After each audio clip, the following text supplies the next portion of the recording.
to Two Giant Goofballs, a New York Giants podcast. Are you a goofball that loves Giants football? If so, sit back and relax as we talk about the team that both excites and frustrates us so much. And now, here are your goofball hosts, Drew and Rob. Welcome, fellow goofballs, to Two Giant Goofballs, a New York Giants podcast. I am Drew, joined as always by... I'm me. I'm Rob. We got a lot of cap to talk about. We have a lot to talk about, guys. This is gonna be a fun, long episode here. I'll give you guys fair warning right now. We're gonna go through a complete off-season plan here.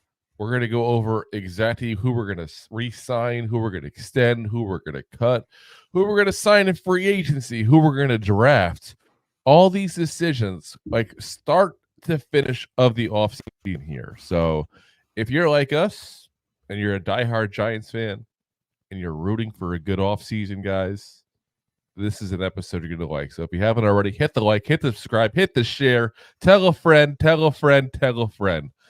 Let's kick it right off of where we're at right now here, because the big thing is we got the current situation here, cap space. We got the new cap out. So the cap is about $10 million higher than what the NFL originally world was going to think is going to be there. But listen, guys, Good problem. Don't get too excited. Don't get too excited, because I seem like, oh my God, it means we can sign everybody now.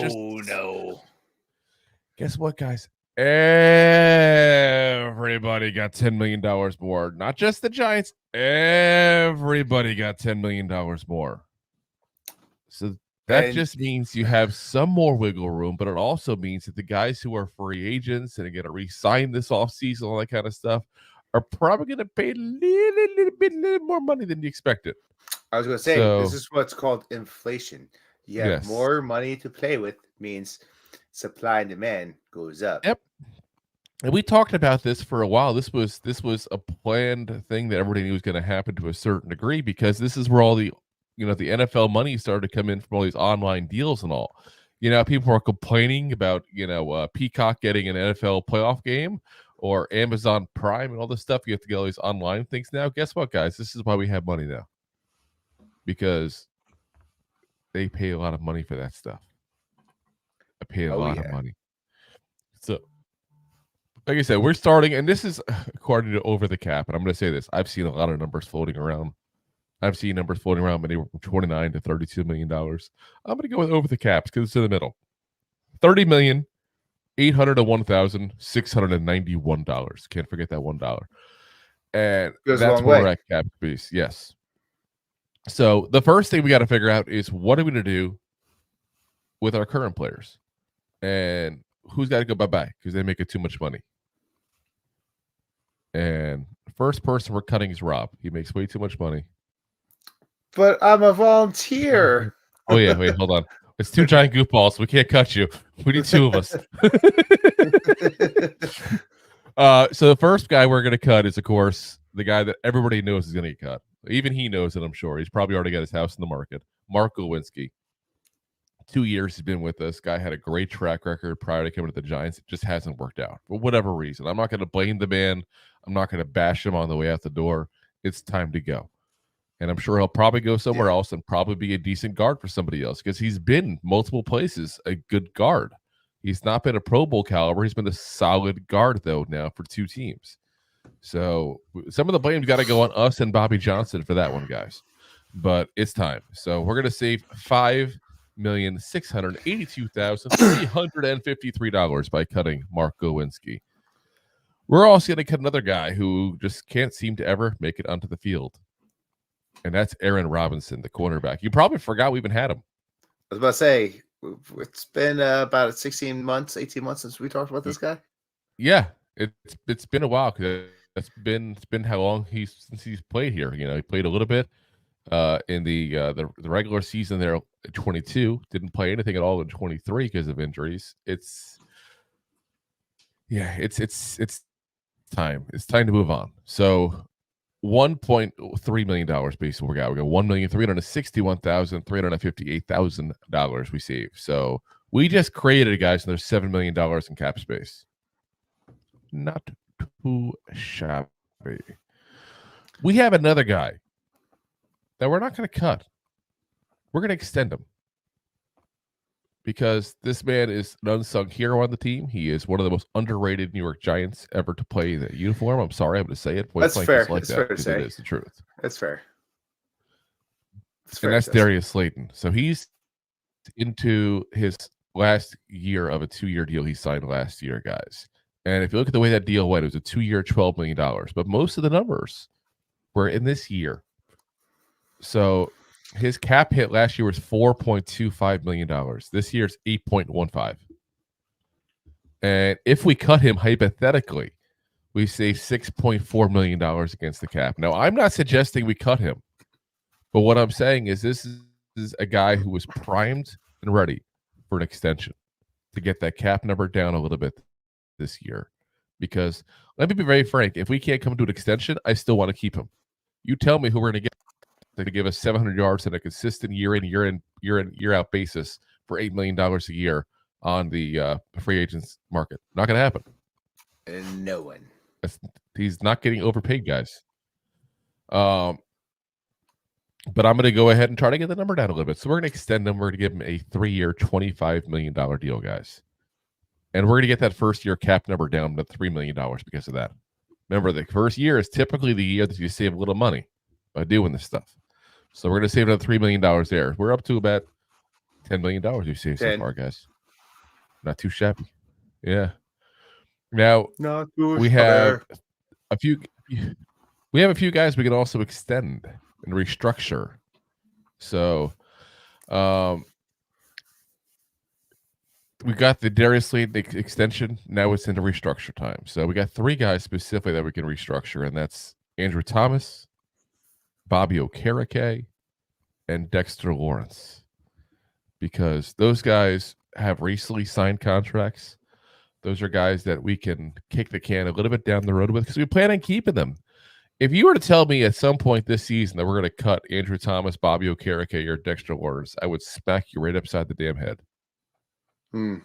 Those 3 guys we can restructure to save some money this year. Again, we're kicking the can a little next year, but we're expecting a huge drop when we drop a certain quarterback next year. So, we can do that, and it makes sense because we know when that money's coming back. We can save up to $36 million, guys, by restructuring those guys. I'm not suggesting to save all $36 million. I'm not saying to kick the can that far down the road, guys. But I'm saying it's a possibility. We have that option. Yeah. And we probably should do at least some of it. And we're going to do that here in this scenario. So now we're up to $40,845,397 saved up on the cap, with another $36 million if need be in cap space. So we can technically do, $78 million almost worth of work here if we wanted to. That's a lot of money, guys. Yeah. Most teams have nowhere near that money. So we're not in bad cap space here. We're going to kick the can a little, and that's going to help us, and we're going to pay for it next year. But we're going to get this team back to respectability, because I'm tired of this team being the laughing stock it is. Let's be honest, it is. But we're not going to go crazy either, because if you go crazy, you don't win, guys. I've talked about this every year, even before the podcast here. The people who overspend and tend to win the offseason tend to lose the regular season. How did the Bears do last year? Bears spent all that money, supposedly make great moves. This is what happens. You make these moves. It doesn't always work out. The Lions and Rams made some moves, and they made some moves. And the Rams are actually the youngest team in all of football. They actually drafted a ton of people. Aren't the Packers the youngest team? I'll take a look at the exact. I thought the Rams were. I'm pretty sure it's the Packers. This youngest team in the NFL. Okay. You got me. It is apparently the Packers, but the Rams are number 2 at 50. It's literally 1/3 of a year difference. You're talking 25 or 25.3. That's how close we're talking in age. By the way, the 25.7. So anyway, we're gonna go ahead and sign some guys. We're not gonna go crazy. No, 25.7 is us. Oh. So we're not gonna go crazy. We're gonna sign some people, but we're also gonna re-sign some of our guys because we have some guys that deserve some money. That part of the, reason why Giant fans have enjoyed watching the Giants so much. I don't want to say part of the success because there's not much success to talk about the last couple of years. Well, I mean, the first guy we're going to talk about. I mean, he had some success. Yeah, he's had some success as an individual, not as much as a team. For being honest. So what we're doing is we're re-signing Saquon Barkley. And we're making him a long-term-ish deal. Because we're not going to give him a long-term deal, guys. He's 27 years old right now. I got to look to see if he turns 28 before the season starts. But we're going to give him a deal. No, 27. Yeah. So this past year he turned 26 for his 26 jersey. He's 27 now. So 3-year deal we're going to give him. It's going to be about a $36 million total deal at that point there. Now, keep in mind that means nothing in the grand scheme of things. That's what you're going to show on paper to make it look like it's a great deal and Saquon got paid and he feels respected and all that kind of stuff. In reality, it's going to be like a 2-year, $20 million deal. With probably a lot of incentives. Well, I was saying it's going to be a lot of BS in the back that he's never going to get. Let's be very frank. After 2 years, if he's still playing good, we would go ahead and have to re-sign him, extend him out, and rip that contract up, basically, or end up cutting him. That's where it's going to be at. But that's enough to let Saquon show that he's, hey, look, I got 3 years, $36 million. The Giants really care about me. They respect me, blah, blah, blah. And he can save face. But the Giants can save face as well. And they can pay him like, $8 or $9 million the first year at that point there. Give him a pay raise the second year, give him, $11 million or so.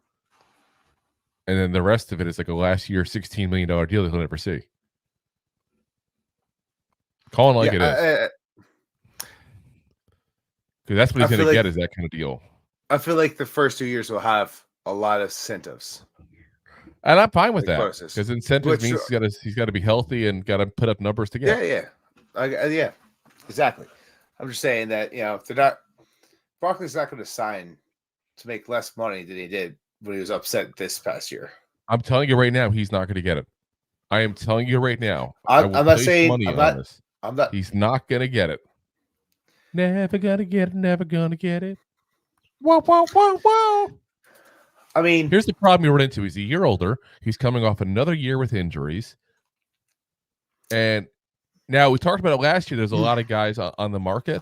Obviously, you had Josh Jacobs on the market. You had Pollard on the market. Well, guess what? Those guys are back in the market again this year because they all got franchise tagged. Derrick Henry's on there. Austin Eckler's on there. Swift is on there. This is such a heavy running back free agent market, guys. That I'm telling you right now. Who had the best year of all of them? Who had the best year of all of them? I mean, Jacobs he looked washed up. Pollard, he had 4 touchdowns the best second half of all of them, though. He had the best second half. I mean, if you want to really talk about who had the best year overall, there are people that would tell you Swift. Yeah, maybe Swift, but he was in a different. I don't know if I would agree with that, but there are people that would tell you that. I mean. But you can also go, Derrick Henry had 1,100 yards, a 4.2 yard average. So he definitely had a better year than Barkley had. He did, but you're also looking at Austin Eckler. The past 2 years, everyone's talking about, Derrick Henry has his treads falling off the tires. Is he going to be what he is? It's because it's going to be. Oh yeah, definitely is. He's on that trajectory. He's been doing this for so long. It's eventually going to. Right down, he's going to just collapse. Yeah. And he's going to have half the yards he had. So you're taking that gamble, and he's going to know that. So he's probably going to sign for a little less. I hear you. Else. You got a team like Austin the Ravens. You got a team like the Ravens that might. Yeah. you got a team like the Ravens, so it might sign someone like Barkley or Eckler. Depends on how cheap you can get them. Well, they might. And how much you want to win. And Eckler's the guy I was going to say there. as well that you can make that case for. Eckler also had similar yards and similar games as well. He just didn't get the carries necessarily that Saquon got. So I guess I could sit and say Saquon could be potentially your favorite of the available running backs, depending on your opinion on these guys. And that's 100% valid to say. But what I'm saying is there's so many of these running backs, and it's such an undervalued position that I don't think any team's going to go run out and overpay for any of these guys. I really don't. And I think that's where we're at. And that's why I got Saquon. I'm not saying they're going to overpay, but when you talk, I understand what you're saying. I'm saying when we're talking about overpaying, if you tag them with this increase, is there an increase in the tag coming on? No, because it's based on last year's salaries. No, it's based on last year's salary. But because we tagged him last year, I think the numbers are 12. Again, off the top of my head, $12 million. It's in the ballpark of 12 because it was like 10-2 or whatever. It's like just shy of 12-1 now this year. But what you got to consider when you're talking a long-term contract, it's going to be less. I hear you, but if he could go to, say, the Ravens, and they offer him $40 million for those 3 years, with a little bit more, it's a possibility. It's possible. It's a possibility. To me, that's a reasonable number for where he's going to be at. And that's all I'm working on. I'm working on reasonable numbers right now. Yeah. Is it going to change a little bit by $1 million or $2 million here or there? Very well, possibly could. We have no clue. Same as I could also tell you some of these guys that could all of a sudden, be less at that point, than what we're thinking as well. That's also a possibility. So, we'll have to see what happens overall in this whole game here. But I don't know. To me, I don't see it as a. I don't see him getting a massive deal from somebody else that somebody else is like, we gotta go ahead and we let go Saquon. I think no one's gonna go that crazy. I think they're gonna see the age, they're gonna see the injuries, and if they want to go crazy, they'll go crazy in like a 1 or 2 year deal, and that's it. And I don't think Saquon wants a 1 or 2 year deal. If somebody offered him 2 years, $25 million, he might take it. But I would match that. But I would add a void year to the 3rd year to get it down to the numbers we're talking about here. That's all I would do. Yeah. So like I said, I don't see him going anywhere. I really don't. I think the Giants want to keep him. He's the face of the franchise. I think that's where we're going to be at. Next guy we got Isaiah Simmons, who I got to be honest, when I'm looking at numbers of what to pay this man, I have no clue what he's going to get. To be very frank on that. We talked we talked about it already because we already had our linebacker episode. We shot that already pre-recorded. That's going to be coming on for you guys on Wednesday. But this is a guy that, because of the history, some team may go, I think I can fix him. Same as the Giant fans were like, we can fix him. And you're also going to get some teams like, who the hell wants that trouble? Yeah, you're going to get that. One man's trash, another man's gold, and one man's gold, another man's trash. That's life. Yeah. So I got him at 1 year, $3.5 million, and I think that's a fair assessment of where he should be at. Again, could I be wrong? Always can be. There's every single year there's players that we have no clue how much they're going to get, and we go, oh my god, like was it Christian Kirk a couple years ago? We got $100 million from the Jaguars. We're like, what the hell? Like no one saw that coming. No one. Good for him. Yeah. He's actually been producing. I'll give him credit. He's been producing. So, but like I said, 1 more year with Isaiah Simmons. Let's see how he does with the new defensive coordinator. I don't want to dedicate long term to him though, because again, a new defensive coordinator. If he can't use him right, you end up wasting the money. So I think he'll do it. Honestly, I think he enjoyed his time in New York, and I think he'll stay put. His biggest thing when he came back from Carolina was that they're like, oh, you're going to be safety, you're going to be a linebacker, you're a quarterback today, apparently. Like, and he was just all over the field that he couldn't master one position. That, at least his time over here, he was a Swiss Army knife, but he was, we we lined him up with the He was used better. linebackers because that's kind He of was like used the middle better. ground where he mostly played in that wing defense. Yeah. Yeah. So now we just got to go ahead and see, Exactly. you know, what's going to happen with, you know, a new system, because that's going to be a new system, of course, now with Shane Bowen coming in. So, you know, what does Bowen bring at that point? Does Bowen know? Do Bowen knows with him? Hopefully, Bowen is not bringing a 735 or 737. That's Boeing. Wrong bow. Oh, wow. Wow. Anyway, next up, we got Ashawn Robinson, who I want to go ahead and re-sign this guy. But here's the thing. I'm going to give you guys a catch with this one. I'm going to re-sign him if he re-signs at a reasonable rate. I'm not paying him like we did last year, guys. I don't know if people are aware. We gave him $8 million cap hit last year and a $4 million dead cap this year on a void year. So we basically paid him $12 million last year, and he wasn't $12 million. To me, he was a $5 million player. So I said I'm offering him a 2-year, $10 million contract, and that's it. If he don't want to go, I'll find somebody else to replace him. I have no problem doing that. Okay, bye-bye. So that's where I'm at. But I'm okay with 2 years, $10 million. And again, keep in mind, he was available late in free agency. So he may want to get it done quicker. If he doesn't, again, I'll find someone to replace him. I don't think he's that irreplaceable. I really don't. Next up is probably the biggest name in free agency for us. Definitely the biggest contract that we'll be signing here. Yeah. And that's Xavier McKinney, X-Man. And listen, I was all set on getting rid of X-Man, but I'm going to tell you this. That $10 million difference, it actually potentially could be the difference of us getting Xavier McKinney, because I look at him now and go, you know what? Can we fit it now? Because we have $10 million extra to play with. If we're not crazy elsewhere, can we fit that? And I think we can. So what I got him signing is a 4-year, $68 million contract, which puts him at a $17 million per year average. And that's right where the cap hit is, basically, if you franchise him. So it pays him like a top 5 safety in this league. Now, is that going to be enough for him? I don't know. I really don't. I think he's going to go. He's going to go, I think, for the top deal this offseason. I really do. But I think that's a reasonable offer. And we just would have to see if that's a reasonable offer he would take or not. But I don't know. I think he loves his time as a Giant. You give him that kind of money. Yep.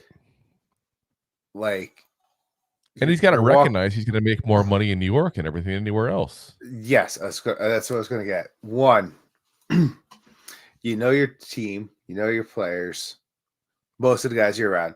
You know the system for the most part. Granted, new defense, your corner coming in, but he's got a reputation as a Giant, as a leader already. Yep. He's got to go somewhere to start somewhere new for $1 million less, we'll say a year, maybe 2, which he could make up like that in advertisements and just in this market. It's worth a stay. Yeah, I'm with you. So like I said, that's where I got to keep them both the big names here. That means Casey Kreiter next for a long snapper. And guys, if you're wondering, there's no order to these guys. They just wrote them down as they popped up on a list of free agents.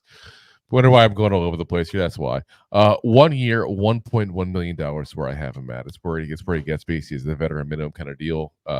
Again, he's been with us for a few years. If he doesn't, we'll find somebody else. Yeah, fellas. Pay cheap price for the long snapper. Yep. Next one is a guy that's been with us for a few years. I'd like to keep, but again, a guy I'd like to keep at the right price. And that's Ben Bredesen, who's obviously primarily played the guard position, did play a little bit of center this year. He's another guy that I'm so torn on where he's going to go cost-wise, because he's another guy who didn't have a good year with this guys. So do teams kind of go, okay, well, nobody had a good year with the Giants. Maybe we can fix this guy. Or do they go hands off and not want to go near any of our offensive linemen at that point? I see the latter. I think the latter as well. So I'm going to try to re-sign him at a 2-year, $6 million contract and see what happens there. I think that's a fair assessment of where to put him there. So we'll we'll see if that's what he thinks, and what the rest of the NFL thinks. Again, that's the problem you run into is you never know what the rest of the NFL thinks in these whole things. We got Gerard Davis here, also linebacker. You may forget we have him on the roster because he didn't play at all this year. I'm going to re-sign him as a backup. He's coming off of a big injury. I'm not going to give him any guaranteed money. He's going to have to fight for a spot in the off season here. But I think he's a decent backup to have because he's got more experience than a lot of the guys that we have at the linebacker position. And he's a good run stopper. You want to bring in a guy third down, one goal line situations at the linebacker positions. This is not a bad guy at that point to bring in for just that position there, just that need. So we're going to bring him back probably like $1.5 million at that point. He made 1.4 last year, so probably make a little bit more, make 1.5. Next up is a guy that I think Giants fans. Nick McLeod. Yeah, I think Giant fans hold Nick McLeod in a higher regard than the rest of the NFL does, to be honest with you. And I'm okay with it. Because every time I say his name, I think about the Highlander. Yes. There can be only one. Here we are. Yeah. But I'll tell you, when you look up his PFF, his Spotrac, all these things, nobody's got him listed as a possible guy to take over a starting position in the NFL. And I'm telling you right now, he could potentially be a starting corner for the New York Giants next year, depending on how this offseason goes. Now, don't get me wrong. That is not option A, B, or C. But I'm saying it's not unheard of as an option. And I like the fact that he moves around a little, plays slot, plays safety, plays all these different spots there at that point. I'm going to try to re-sign him at a 3-year, $12 million contract, which is a fair number based on what I'm seeing there. Keep in mind, if it wasn't for the New York Giants, this guy might even be out of the NFL. The Steelers flat out cut him, and we signed him mid-year. And he's resurrected his career through his own hard work. I'm not trying to take that away from him at that point. Yeah. But he's resurrected his work, and a lot of it, I think, honestly, is Jerome Henderson. That's the guy I have a lot of respect for, and I think he's done a lot of work with him, and he's done a lot of fixing him. So Jerome Henderson's still a Giant. I think he's going to want to stay with him, and I think that's where we're at there.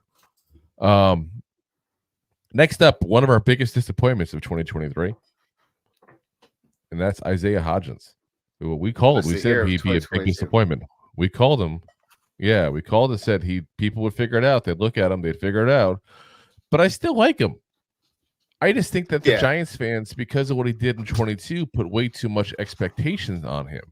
He's a guy who's an end of your rotation backup wide receiver. I mean, that's going to go ahead and do some things, but not crazy things. He had 230 yards last year, guys, 3 touchdowns, 21 receptions. That's not nothing. It's just not great. He's a backup wide receiver. That's what he is. So we're going to re-sign him as well. 1 year, $1.5 million. Mm-hmm. And again, I like having him on the roster there. Got 2 more guys here to re-sign. Justin Pugh. I know that might shock some people with this one here. Justin Pugh. I actually want to re-sign him. And a lot of why I want to re-sign him is veteran leadership and versatility. He plays either tackle position. He plays either guard position. And he's by far the oldest guy we'd have on the offensive line. He's looked up to it as a mentor. He's a guy that the guys listened to last year. And he's a guy that's probably going to be one more year in the league, if that, to be very frank, before he's out. So it'll be like a 1-year deal. I got him at $3 million. I think it's fair considering where he's at in his career. And I know he wants to start in this league. But you can tell him point blank, like, hey, we got an open competition at left guard.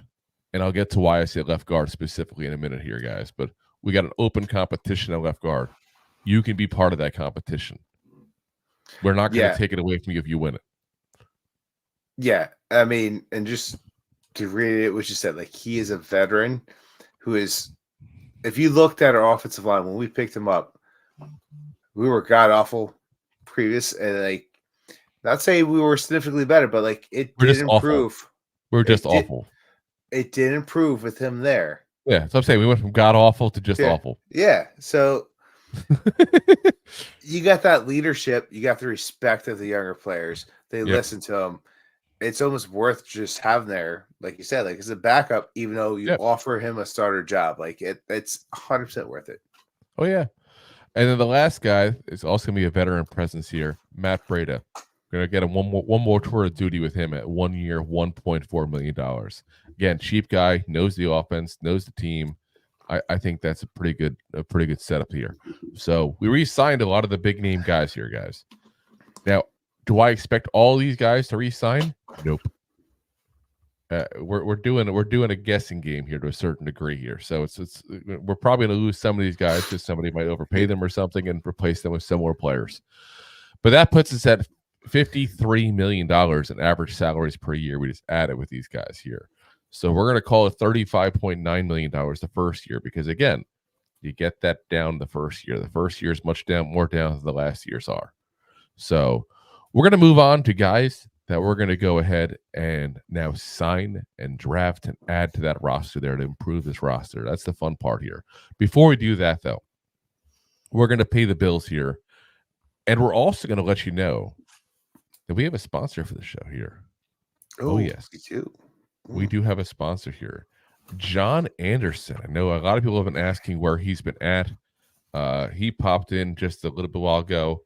So he has become a silver level member of the two Giant Goofballs group there.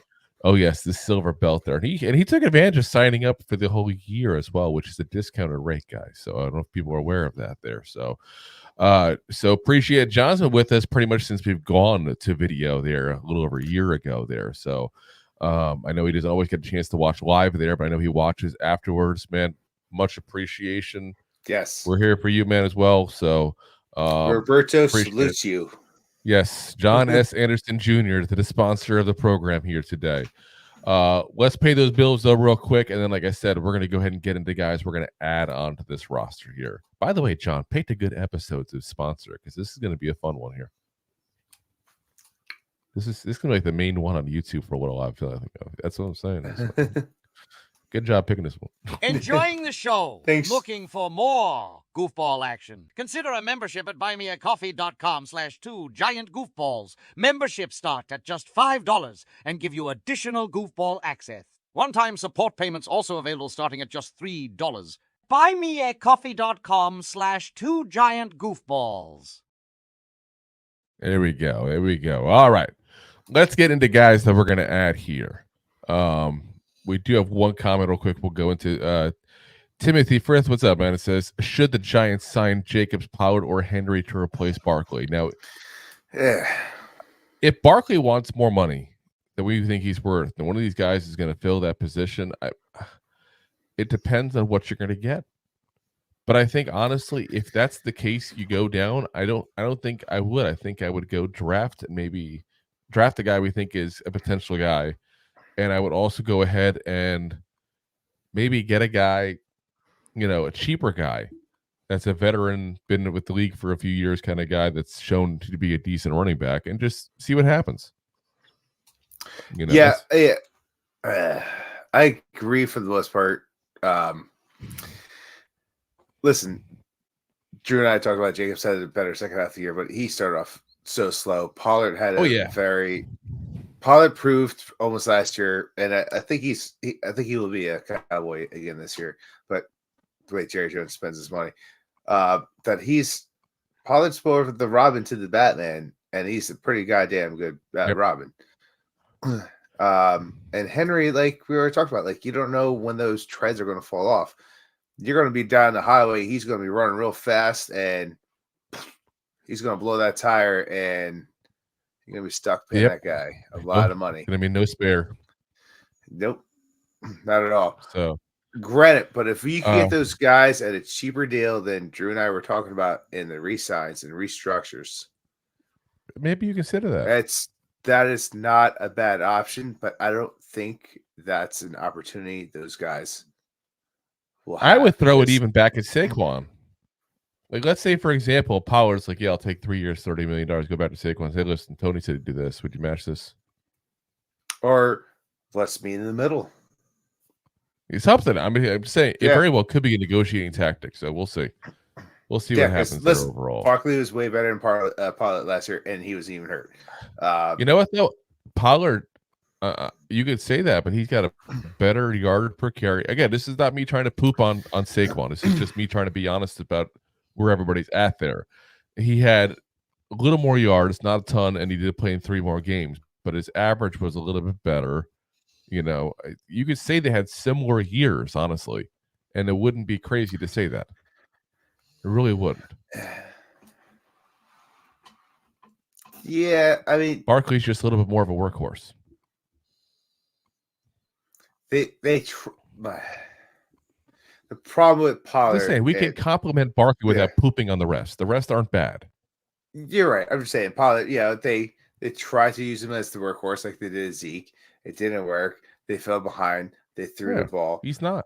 Dak didn't throw terrible this year, like normal. They caught up, and they realized how to use Pollard. Yeah, into the playoffs. But yeah. So let's get into guys. Let's get into guys that we're looking to sign though. So we had our last week our edge special there, and we talked about the state of the team there. We mentioned this guy. Here's a guy that we wanted to go ahead and get. So guess what, guys? We're getting him. AJ Espenesa from the Buffalo Bills. So obviously there is a Shane and Espenesa kind of connection there. 15 games last year for him, just 1 start. He mostly came off the bench, guys.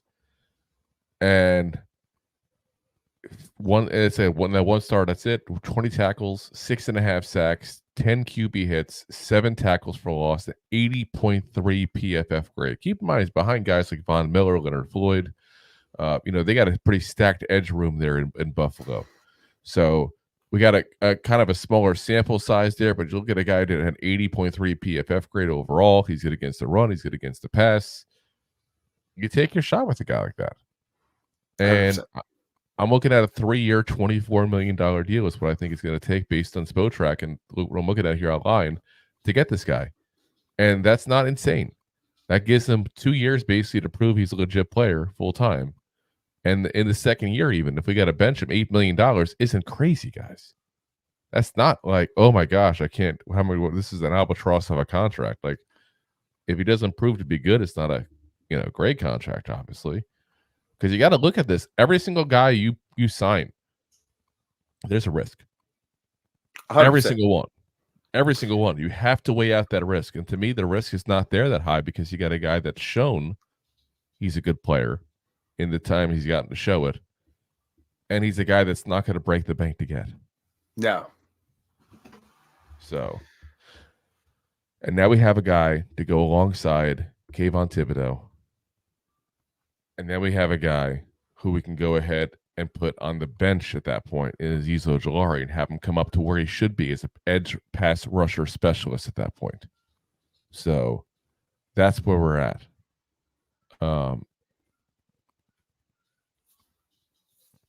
And then we got Jermaine Eluemunor, which we've talked about this guy since the day that we signed Brasillo as an offensive line coach. This guy is not a stud, but he's solid. He's a legit starter. And we haven't had that in the right tackle side in the last 2 years at all, it's safe to say. Yeah, at least. We're at 3 years, $15 million is where I'm looking at the information of where I'm seeing here. 68.5 PFF grade in the year. So again, this guy is not the, oh my God, this guy's going to go to the Pro Bowl and fix our offensive line issues. I'm not trying to board him as that. We're not going to fix all those issues in one offseason, guys. We're not. And there's so many issues, you're going to fix what you can. And then next year, you look to try to build on that and build up again. That's where we're at. But 68.5 guys with his PFF grade, I would have had him as the second best offensive lineman on our entire roster to only Andrew Thomas last year. So nothing to poop at. Nothing to go, oh my God, and get excited, but nothing to poop at. Next up is the guy, if we do get this guy, this is the guy to get excited about. This is potentially the best offensive lineman on the entire free agent market. And we're going for it. We're going for the run. We're going streaking to the gymnasium. Let's go.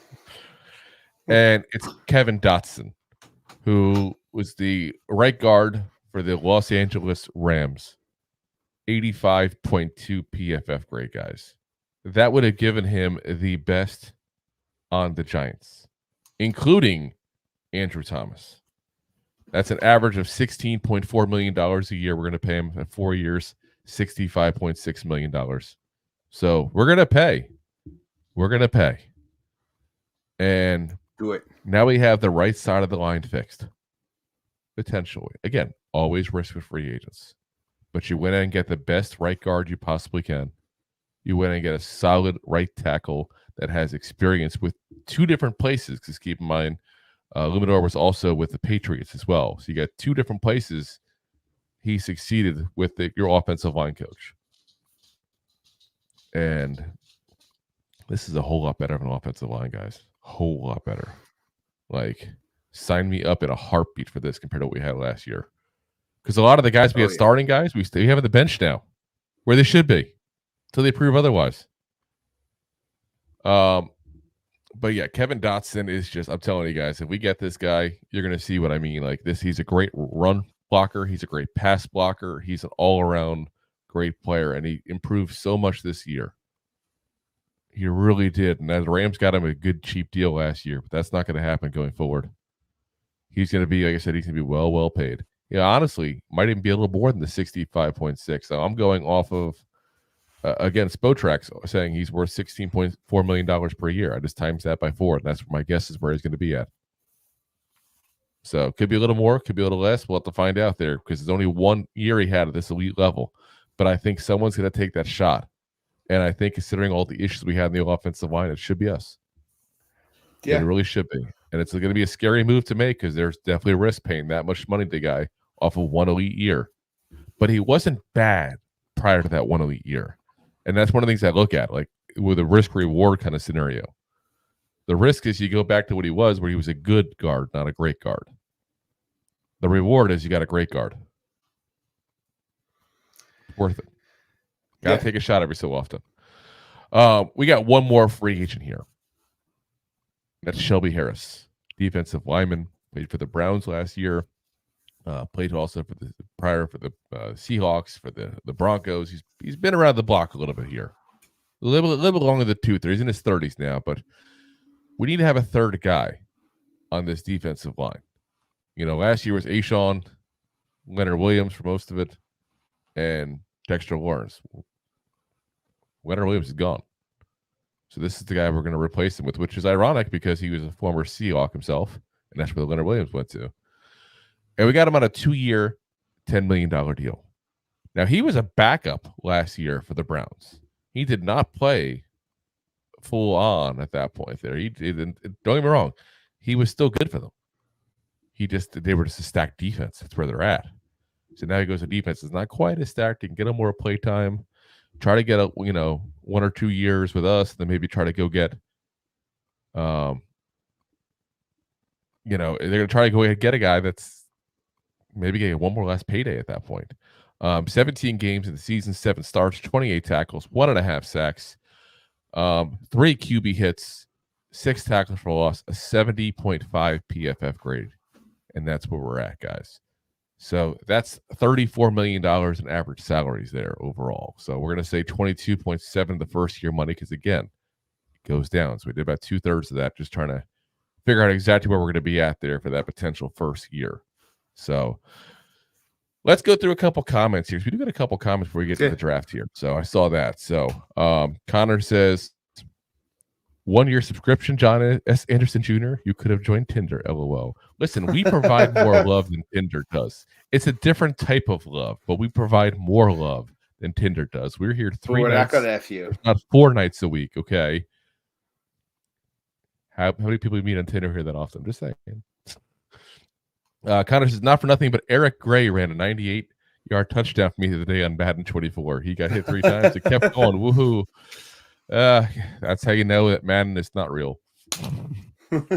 Nimar, what's up, man? It says, I would rather go get Michael Pittman or Justin Jefferson. Well, Pittman I didn't get for a reason we're going to get into in a minute here. I didn't look at him as a guy to go get. I do think that there's somebody better available to us potentially, depending how things work out this offseason. But Yeah. I do think Pittman is a good option for us potentially. I think Calvin Ridley is even better option for us at that wide receiver if you want to go get a wide receiver one through free agency as opposed to maybe I don't know the draft. But like I said, there's all options. Justin Jefferson, I'm not too keen on that move for us right now, just because he's going to get paid. I'm telling you, like $30 million a year, guys. If you go get Justin Jefferson, kiss the rest of the moves goodbye. That's how much money he's going to command, basically. Yeah. It's going to be, okay, do we not get Xavier McKinney and Saquon and try to do some signings otherwise and some cheaper guys at that point there? I mean, that's where we're at. Like, I'm not opposed to Justin Jefferson, the player. I'm opposed to Justin Jefferson, the payment plan.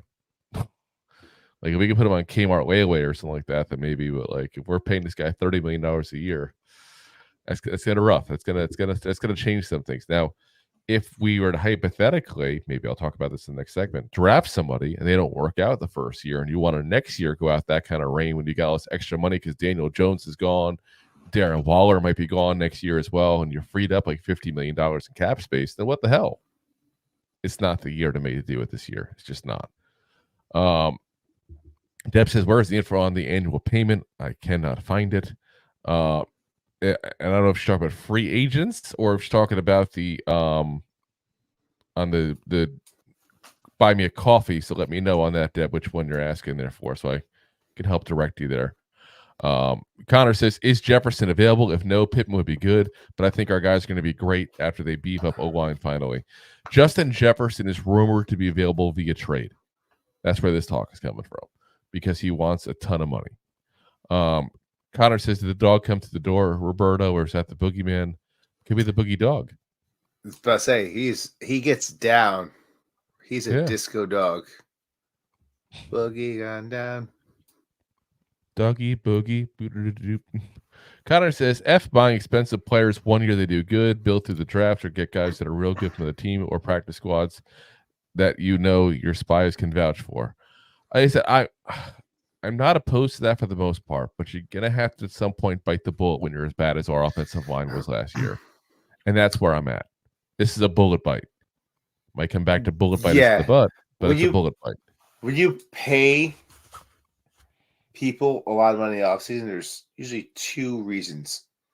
You think you're that close to being that playoff caliber team that could go to Super Bowl, or you're that desperate to improve that situation that person could help coach and train everyone around them. Yeah. Like I said, like I said, there's multiple ways to do things, and none of the ways are wrong. It's just you got to look at that point and how you want to do it, and what you think is the best way to do it. And there's no right or wrong. It's just what you think. And like I said, I'm at the point now where we've been trying to fix the offensive line. We have a guy who's an elite guard last year. You have to take the shot. You got a Pro Bowl caliber guy who plays the position that is the albatross of your roster. You have to take that shot. Yeah. That's where we're at.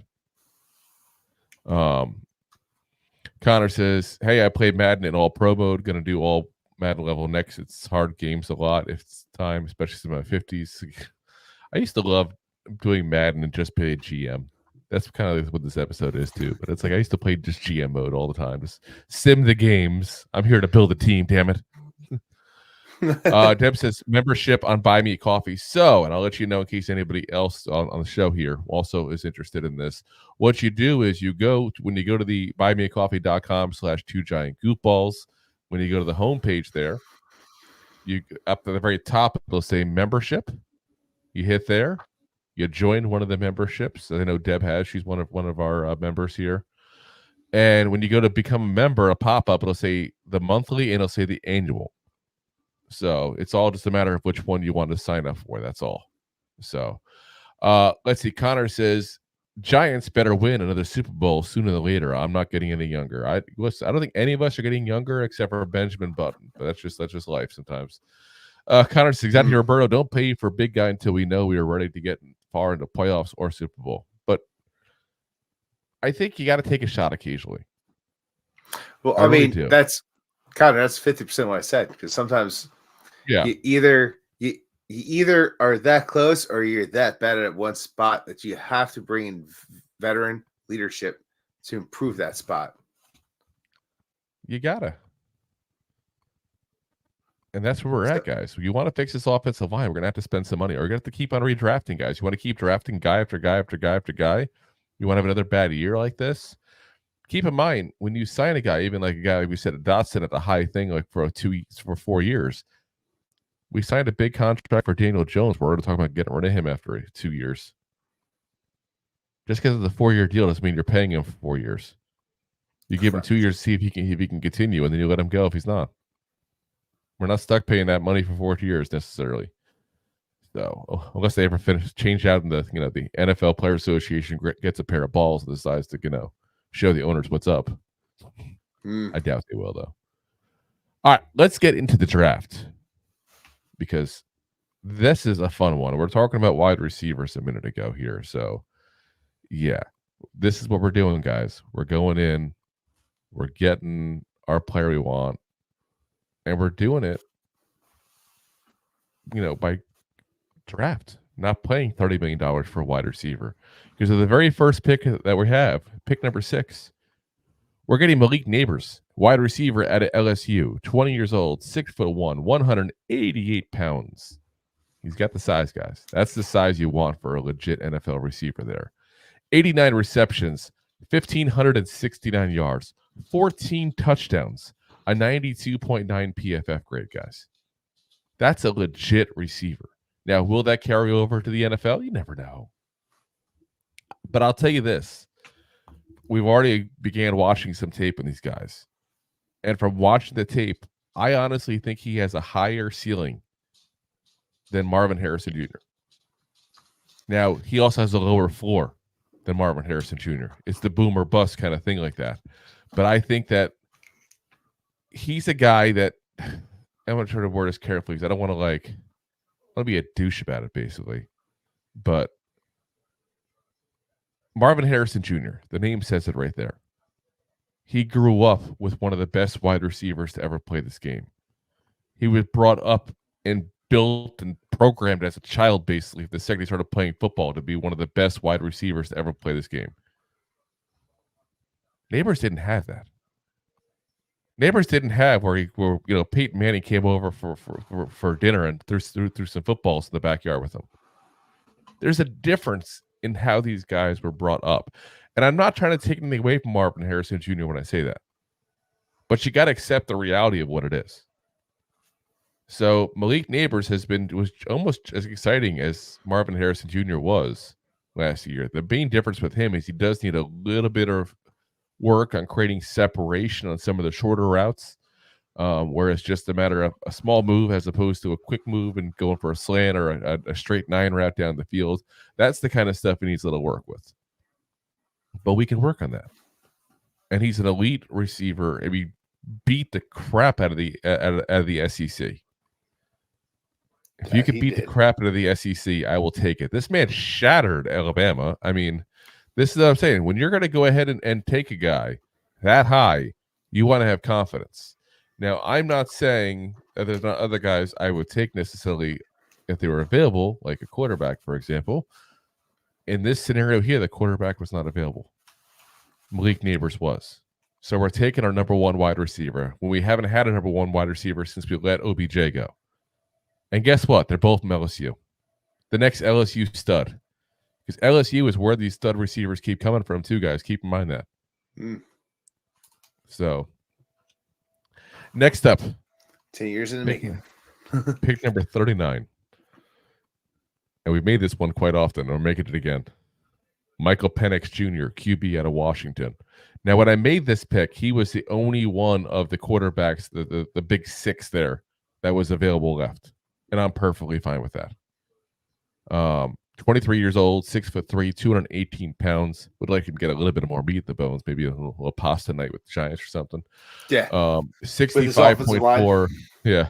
65.4 completion percentage, 4,903 yards, 36 touchdowns, 11 interceptions, and a 91.1 PFF grade. Now, here's one thing I want to be very clear to people because I keep on hearing the injuries. Guys, he was not injured for 2 years straight, 100% healthy for 2 years straight. He learned how to stay healthy. He learned how to protect his body. And then the benefit I like of this whole thing is Daniel Jones is still on the roster, guys. We don't have to rush Penix. If the line sucks, you can hold off and let Penix redshirt if you have to even. But you got a guy there because we all know Daniel Jones is not the long-term answer. He's not. Now you have a guy that you can see, take your time with, see what he is, and see if he is the long-term answer. Because if you look at some of the best quarterbacks in this league, they were not rushed into play. For every single CJ Stroud, there's 10 more Bryce Youngs. Just being honest. It's sadly true. So, I'm not saying you got to sit in the whole rookie year, but you can take him in a little slow. Let the offensive line time to develop. Let Malik Neighbors have time to develop at that point, you know? And I think he's a guy that I think overall just, you look at him and you go, this has potential. Is he a definite? No. If he was a definite, he'd be a top 5 pick, though, guys. When you're picking a quarterback in the second round, you're taking a chance. But it's not a huge chance because it's a second-round pick. How many second-round busts have we had? Take your shot at the most important position in the entire NFL. That's where we're at.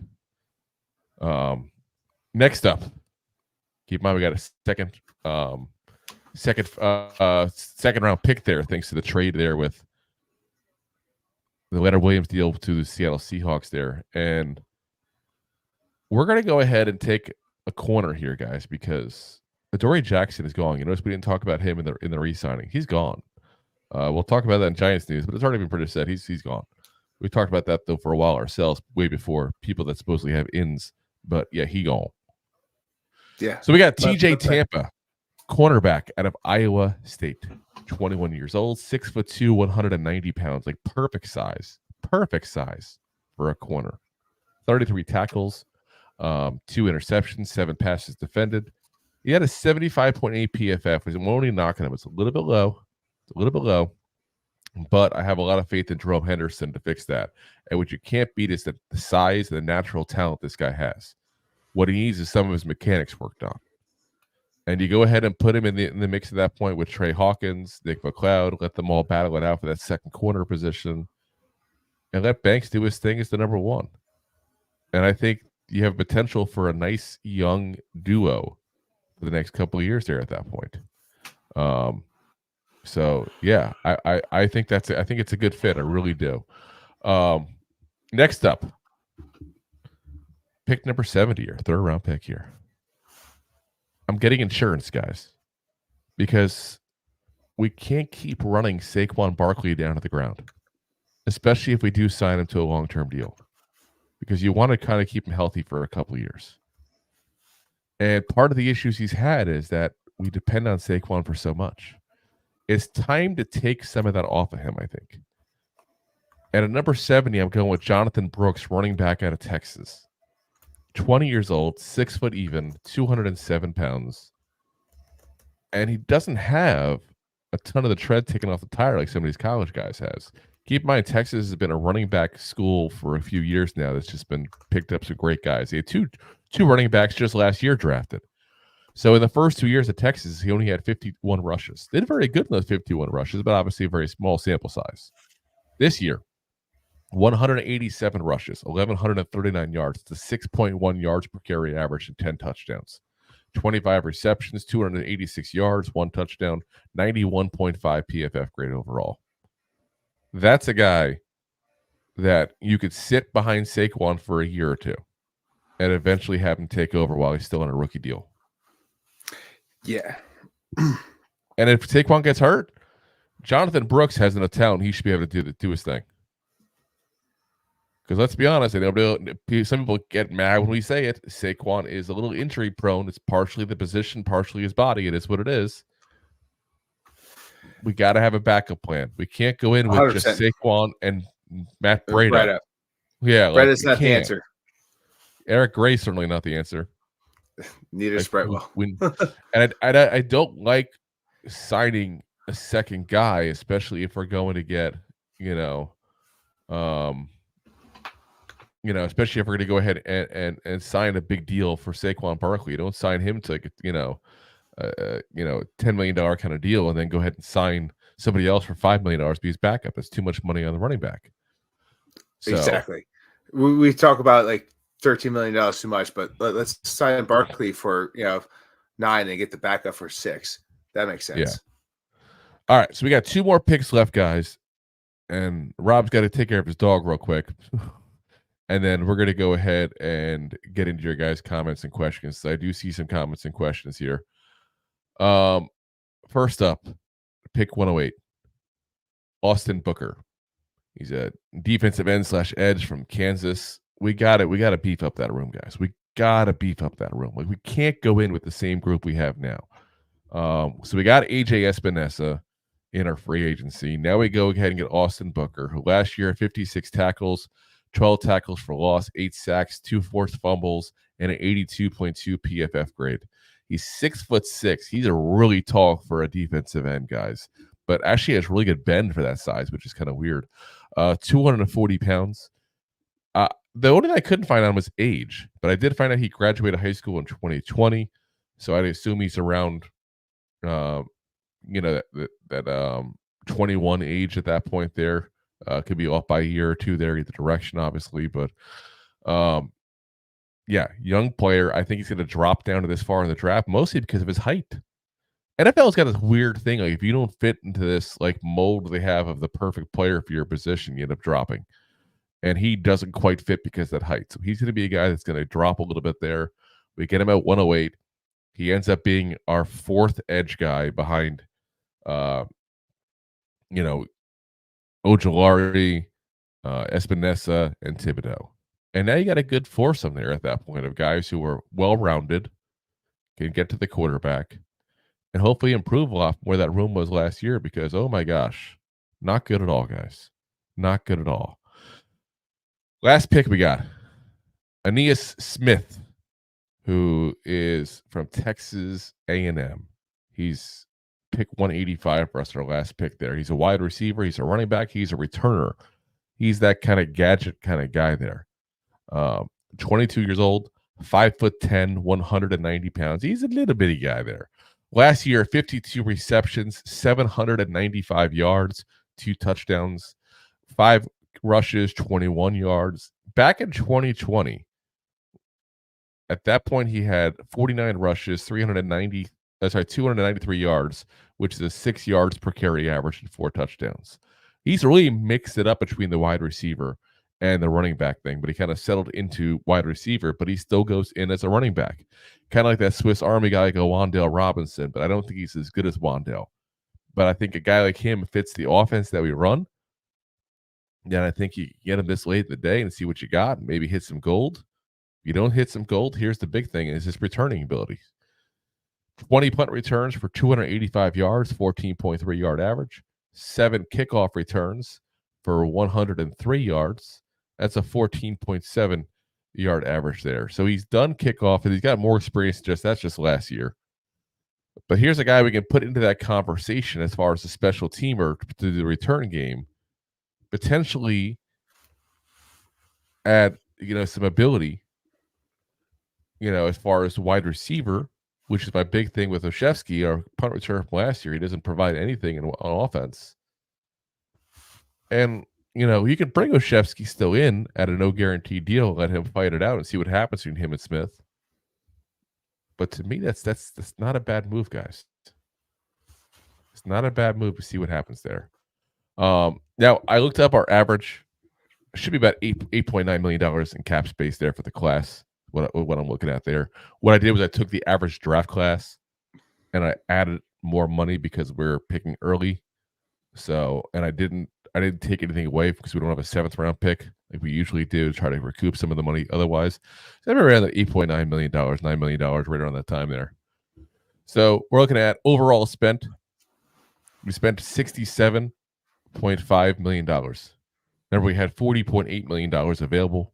So we're doing some restructurings at that point. Some of it's also to come from minor cuts because some of the guys who have been mentioned but not bringing back are cutting because they're like, $500,000 here, $1 million there, that kind of guy. We're not going to go through that. This will be a 7-hour show, guys.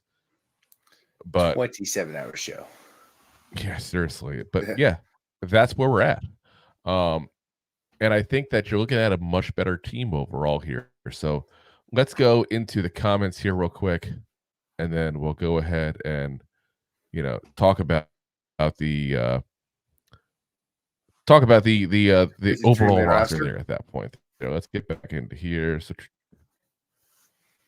so Connor says it's slowing down, popping up for some reason here. That's not what Connor said, but he might. I don't know. I was about to say, that's not coming Connor, how'd you know? For some reason, though. He says, why is it not? There we go. Let's see. There we go. The only good thing about Giants sucking, I finally decided to watch other games to see what I was missing for years. I will always be Big Blue, but I used to never watch other games until playoffs. Yeah, I'm a football addict. I can't help myself. Yeah. I watch football. Host the Horrors. What's up, man? It says, I like Brian Thomas Jr. better than Neighbors. He's 6'4" and has more yards and TDs. Why is Neighbors ranked higher? To be honest with you, it's just a personal feeling. I look at some of what he did in the big games, for example. So let's talk about Alabama, for example. I mentioned Alabama. Let me pull up the stats here real quick on Alabama while we're talking. Alabama game. You're talking one of the elite, defenses in college. One of those scenarios where you're facing as close as you can to an NFL level of talent in college, basically. Neighbors, 10 catches, 171 yards, and 1 touchdown. Brian Thomas Jr., 3 catches, 36 yards. Now, I'm not saying that one game makes everything different. Do not read that wrong. But I do think Neighbors is a better receiver overall. And, he was treated like their number one over Thomas at LSU this past year. So real quick as well, as far as, more years and that kind of stuff. So, Thomas has been in there 3 years. This was his first 1,000-yard season. He has less yards than Neighbors has. Also, he's by about 400. It's not even close. It's not like we're talking about, 100 yards or so. He has about 20 receptions less than he has. The only thing he has on him is touchdowns. He had 17 touchdowns. Red zone. So, again, not taking away from Brian Thomas. He's a good player. He's not a bad player, and he's going to be probably an elite first-round pick as well.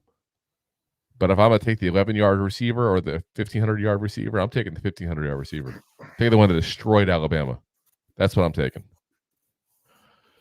Connor says, I was surprised Jerry Rice didn't have kid make it big. Figured he'd have a bunch of kids. LOL. I know he has a son or grandson who now is at UFC. I think he's in this draft. Yeah, Jerry Rice.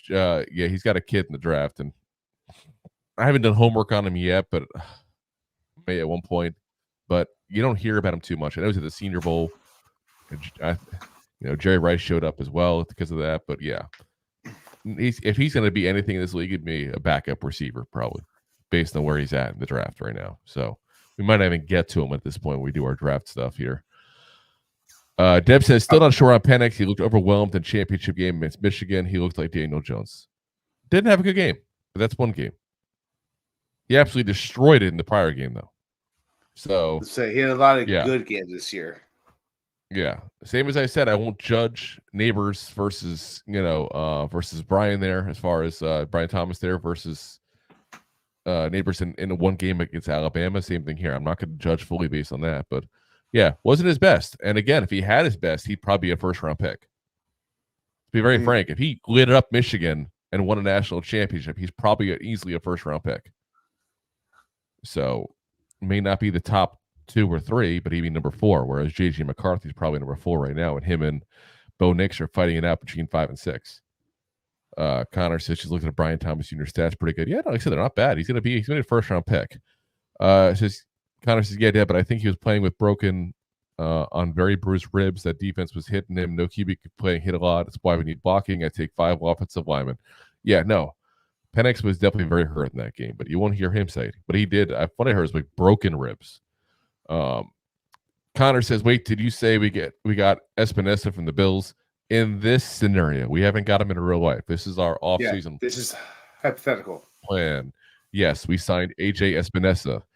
as hypothetically the edge opposite Kayvon Thibodeau. Yeah. Connor says, why didn't they make the cap $500 million since these guys are all getting paid bigger these days? Why don't they? I think is what he means. It's got too many players. I mean, they're not going to do too much at that point, you know. It's all in the contract with the NFLPA, the Players Association, and again, I think that the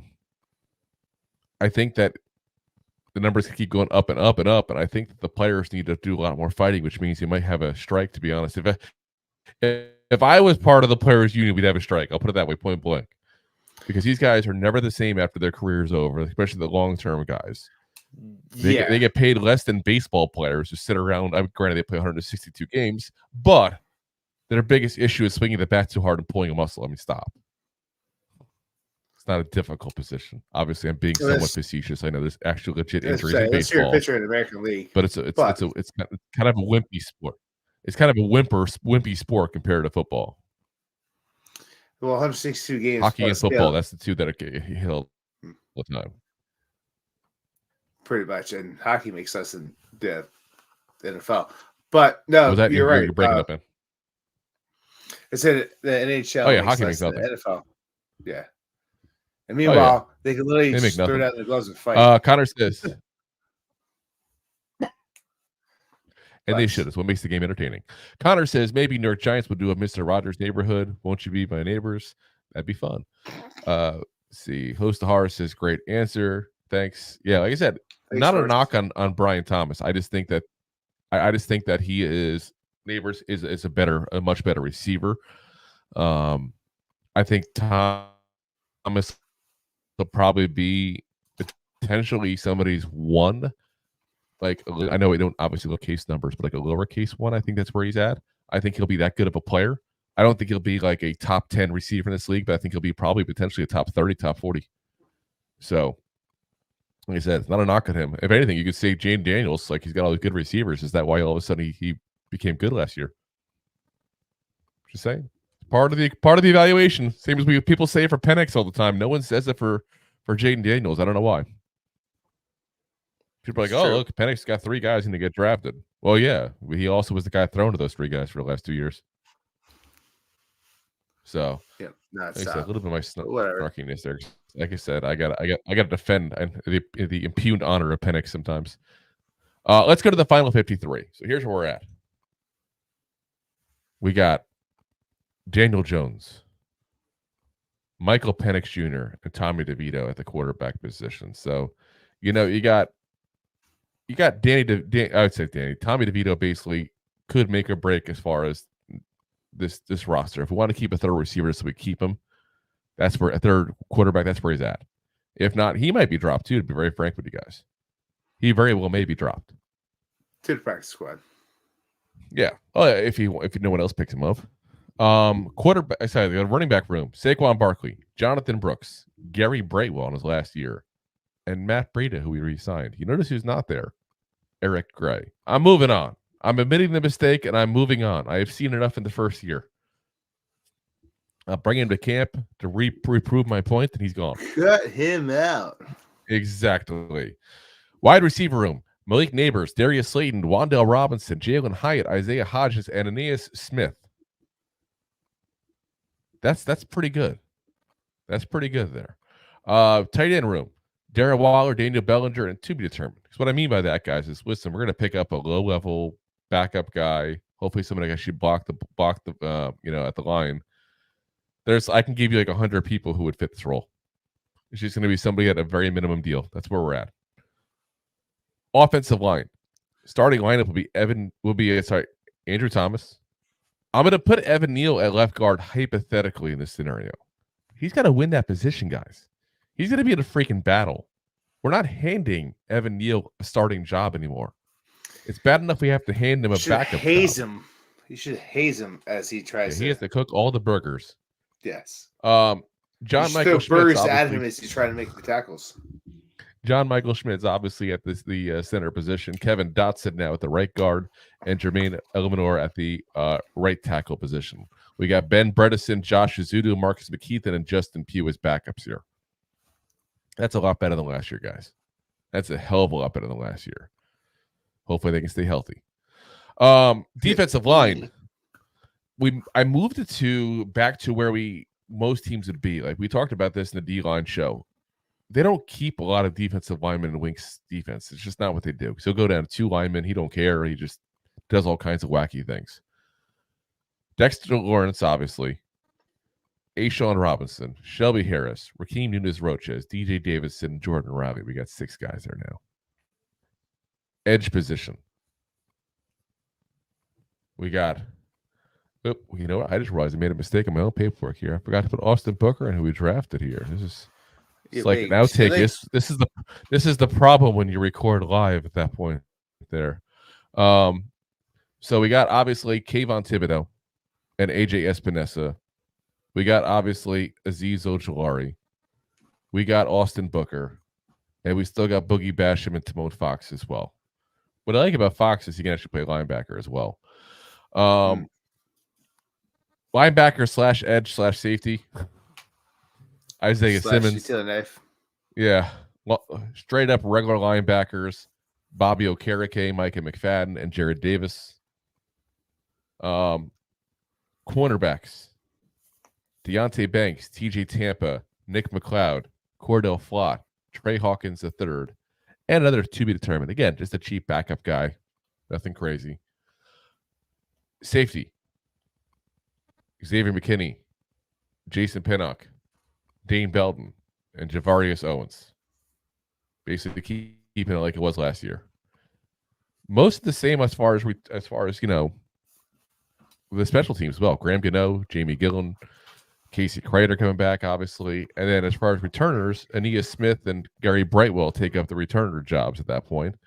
You know, unless we make some kind of different move at that point, decide we want to keep Gunner or something like that. But to me, I want to get away from guys who are special team only. I want guys who play special teams, don't get me wrong. But there are plenty of people in this league that are good at special teams. And we can go ahead and actually use them on offense or defense as well. For whatever reason, the Giants just haven't done that lately. Yeah, your RB3 could run, run the ball, whatever. Put him back there, but whatever. Yeah. Get a 4th round. Yeah. Get a 5th round pick as a running back that is your 4th backup to the running back, but whatever. It's fine. Not mad. What are you complaining about? Eric Gray, we got him in the 5th round. The 4th running back last year. He's poop. He's gone. For special teams. It's whatever. You just pick up the guy in the 5th round. Be your 4th running back. Yeah, but we just don't have that many picks this year as part of it. Now, part of it is because we didn't do any draft trades. Let's be honest, Shane always trades, and I'll probably get 1 or 2 extra picks in that. I was just being salty.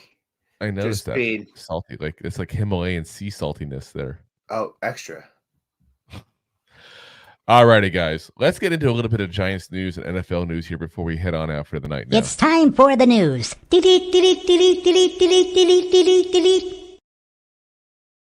Oh, yes, it's time for the news.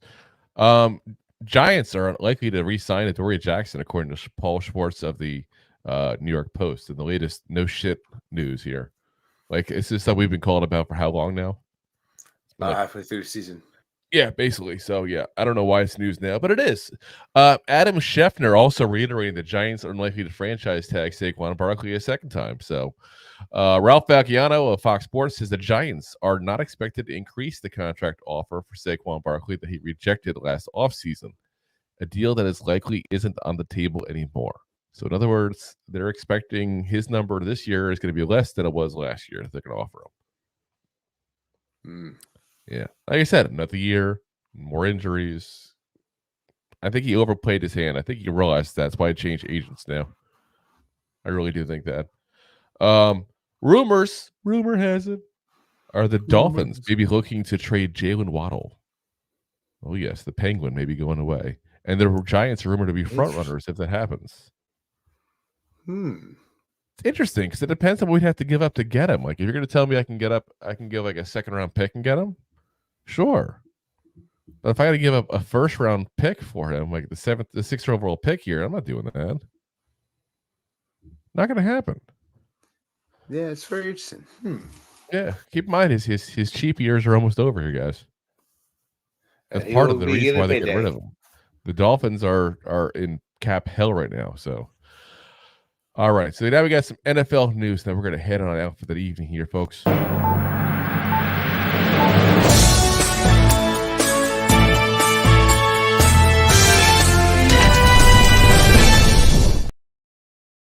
Oh, yeah.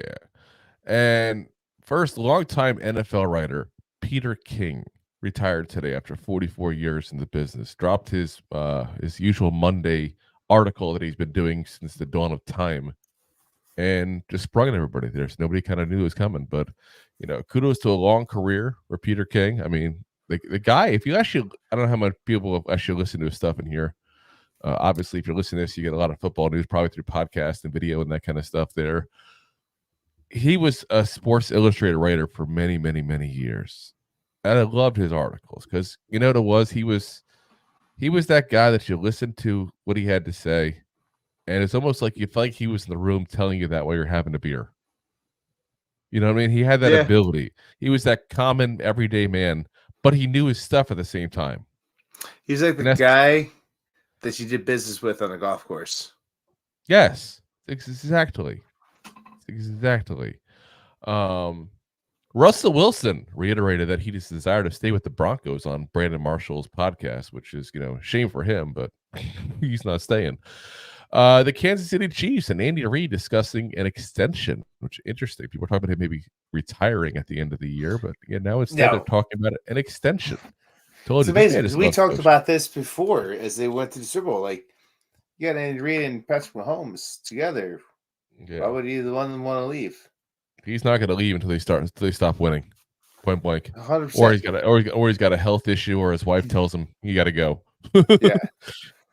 Honey, you're a worse, and you need to go to the vet. Yes. Okay. UCLA hires Eric Bieniemy as OC. Interesting move. He goes from the Chiefs to the Commanders now to the UCLA Bruins, and things have not worked out well for Eric Bieniemy. Poor guy. You didn't even hear the guy talked about it all this offseason as a head coach, really. Yeah. Poor guy. Probably should have stayed in Kansas City and kept getting rings as offensive coordinator. Just saying. Yeah. Probably not the worst idea. But he took a chance. Again, we talked about this earlier. You take a chance. Sometimes you win, sometimes you lose. He took his chance, he lost. He'll be back as a Chief soon. Bengals have placed a franchise tag on T. Higgins. So T. Higgins officially staying in Cincinnati, barring any kind of trade at that point. And the Miami Dolphins, we talked about their money issues. They have released cornerback Xavier Howard, who was former Pro Bowler. Had a little bit of injury issues lately, but very good player. Again, I talk about this. Miami's going to be cutting some people, guys, potentially. And they also have a lot of free agents on that offensive line. That's a team to watch out for their players because they're going to be going somewhere else, I think. All right, let's see. We got a couple comments here, and then we're going to head on out here for the night. So Connor says, good point, Drew. QB that dies better with less is better equipped, especially after he gets better wide receivers and a run game with the good offensive line. I'm not even saying that. I'm just saying if you're gonna diss Penix for having a really good group of receivers, then don't not say that about Jane Daniels, is all I'm saying. Because Jane Daniels has a first-round talent, top 10 pick, and he has a end-of-the-first-round talent. Whereas Washington, you go to Penix, he's got another top 10 talent at the wide receiver position, but then he's got probably a second-round pick and probably a third-round pick. So you could say similar at that point there. So I'm just saying, if you're going to have that concern with Penix, you should have that concern with Daniels, especially because before this year, but not the same. Especially because before this year, Daniels didn't look good. Guess who looked good last year? Penix. Just saying, it's got to be part of the process there when you look at this stuff. He says, I think we have good talent wide receivers. Just I think it needs to block longer so we can pass to them. I still think we need a true number one. And it's a need, but it's not oh my God, if we don't have it, I'm going to be so pissed off. But a number 6, depending on what happens with the quarterbacks, that's probably what you're looking at is Malik Neighbors, Rome Odunze, guys like that. Unless you want to draft a tackle again, which I think Connor probably would. But I'm tired of drafting tackles. Like, we've done enough offensive linemen we've drafted in the last couple of years. It's time to get a couple, give Brasillo a year to kind of see what he can do with the guys we have in that room, because we have high draft picks in that room. You know, I mean, we're talking and guys that have talent. I mean, Evan Neal, obviously top 10 pick. Andrew Thomas, top 10 pick. John Michael Schmitz, second round pick. You know, Dotson, top free agent. Eluemunor be a good free agent. You go to the backups at that point. Bredesen's a veteran at this point in this league now. McKeithen. I mean, you got plenty of guys here, guys, that just like you have talent. You know, like at one point you got to go. You know what? We're messing this. We got to figure out how to fix it. So 100%. I think you got to stick to the wide receiver spot if you can't move up or down and there's nothing there and the quarterbacks are gone. I think you just take the wide receivers and you hope you get one of the big ones. I really think it's what you got to do. Connor says, just don't let Saquon go to Cow Pukes or Eagles. Oh yeah, no. Connor says, be funny if Saquon went to the Jets though. His dad loves the Jets, then he and Aaron can go on the IR together. Yeah, I don't think he does that. I think he cares about his legacy too much. Connor says, I like Peter King, but he's so whiny too. He is a little whiny, I know. Connor says, guess Eric Bieniemy is not going to be a head coach. Not the way he's going. He's going backwards right now, guys. He's going backwards. So, As a Giants fan, just imagine Barkley going to the Colts. That'd be so upsetting. I don't know. I don't know what's going to happen there, but I think this is a good off-season plan for us. I really do. I think this team is a whole lot better than what it was last year.